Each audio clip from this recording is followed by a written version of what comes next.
President Donald Trump keeps going and winning. The guy doesn't stop. Today alone, he hosted the Japanese Prime Minister in the Oval Office, hosted a press conference thereafter, and signed a new series of executive orders, all aimed at undoing the work of the radical left from the past few years.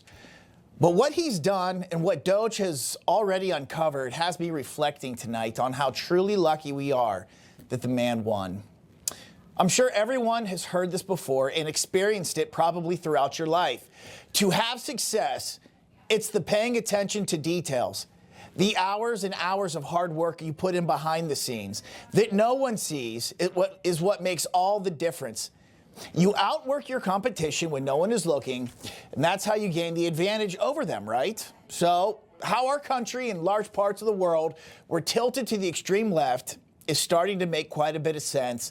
After just the first 3 weeks of the Trump presidency, it is being revealed just how much work the left has been putting in behind the scenes when no one was watching, implementing their extreme agenda slowly but consistently, infiltrating our systems here at home, and now we're finding out they were funding leftist propaganda outside of our borders as well, all across the world.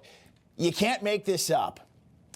In these first 3 weeks, President Trump has signed executive orders here at home to unwind cultural policies that make absolutely no sense at all. But all of a sudden, you looked around and they became our reality. Trump has put an end to biological men playing in women's sports, declared there are only 2 genders in the United States, not 70 or more. He's gotten rid of the mutilation of children for sex change operations, and he's on the path to reforming our Department of Education, which, out of the most developed nations in the world, we are coming in last place when it comes to performance, yet we spend the most per kid. But when you're teaching our kids that you can change their sex, putting tampons in boys' bathrooms, shoveling DEI and critical race theory into the lesson plans, what in the world did we think was going to happen? Who thought any of this was a good idea?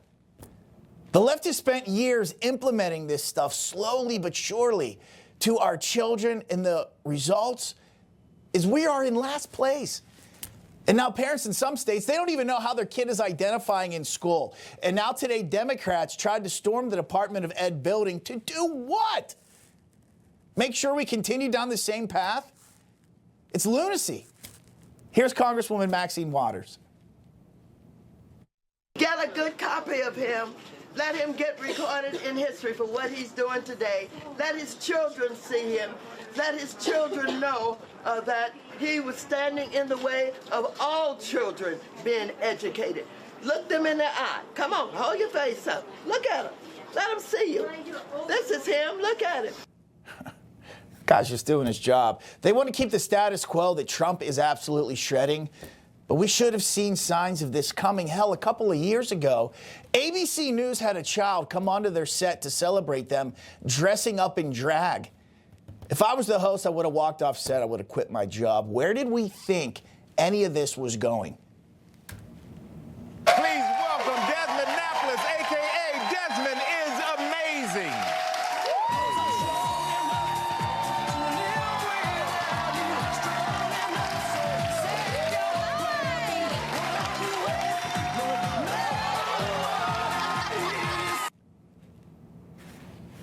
What is it? What is that? And I know so many of you watching at home have sat back and watched this all unfold over the last few years. You felt helpless. I've heard so many people say, quote, my God, if Trump doesn't win, I'm truly worried of what this place is going to look like after 4 more years of this. Well, luckily he did. And in the 3 weeks, he has used his power to bring a lot of this to a screeching halt. And the left is going absolutely insane.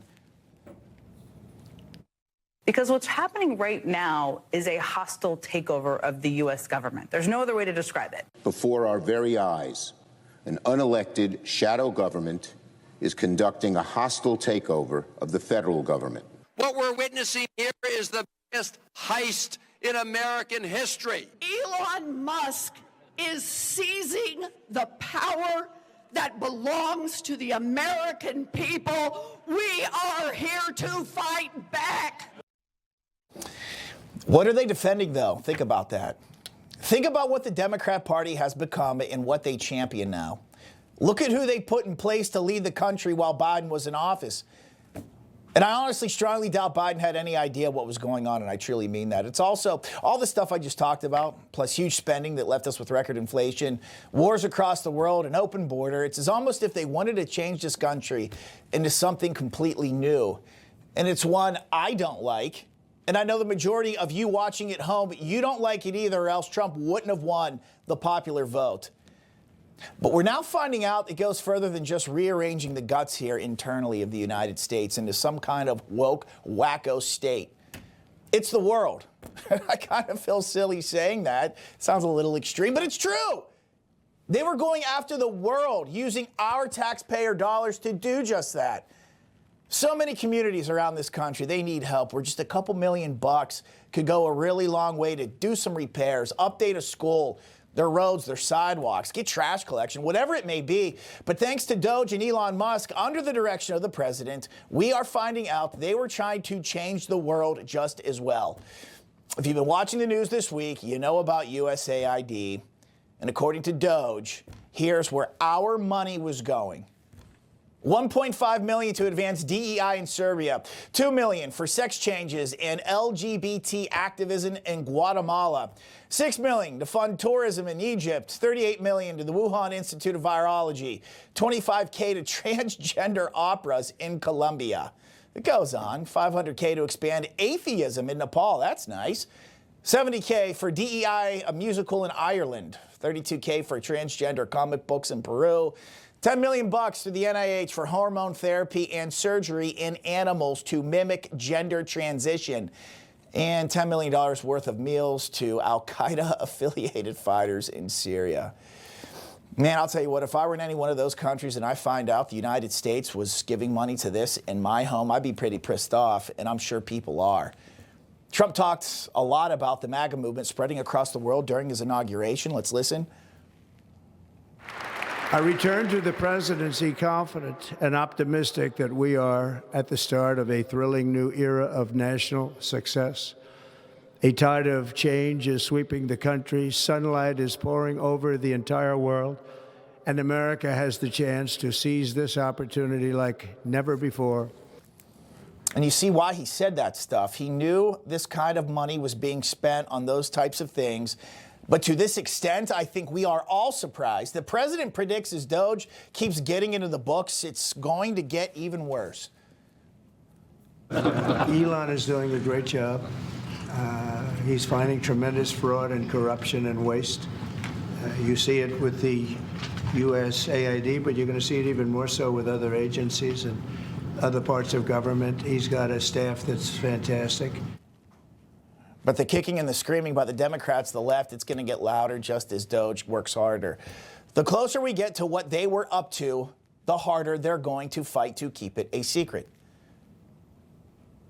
This is what the beginning of dictatorship looks like. I'm sorry that you have to put up with this offensive bull coming out of this White House. We are going to fight in every way we can. This is a constitutional crisis. We have got to tell Elon Musk, nobody elected your ass. It is time, as the African spiritual says, for us to lift every voice in condemnation. That's crazy. I just want to know where our money's being spent, that's all. But you see now what was going on. Just from an outsider looking in, me looking in, it seems like they had a hell of a plan, and it was working. They worked out all the little details. They had it all set up behind the scenes. You didn't see it to achieve their leftist goals, not just here at home, but around the world. And now their plans, thanks to Trump and you, the MAGA movement, they are unraveling. And I know many of you at home watching are saying this. Thank God. Information. Truth is freedom. Is Newsmax. It's real news for real people.